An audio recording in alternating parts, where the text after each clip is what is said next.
حضرت سیدنا عبداللہ بن عمر رضی اللہ تعالی عنہما آپ سے مروی کہ ایک شخص نبی پاک صلی اللہ علیہ وسلم کی بارگاہ میں حاضر ہوا. اس نے آ کر عرض کی یا رسول اللہ، پہلا سوال یہ ہے کہ لوگوں میں سے کون سا شخص اللہ کو سب سے زیادہ پسند ہے؟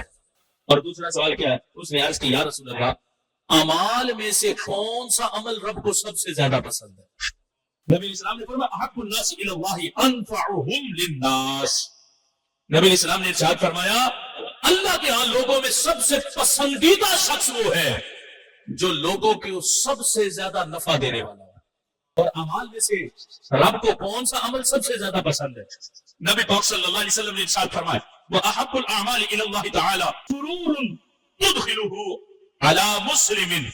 نبی علیہ السلام نے ارشاد فرمایا اور اعمال میں سے رب کے ہاں سب سے محبوب عمل یہ ہے کہ تم کسی مومن کے دل میں خوشی کو داخل کر دو.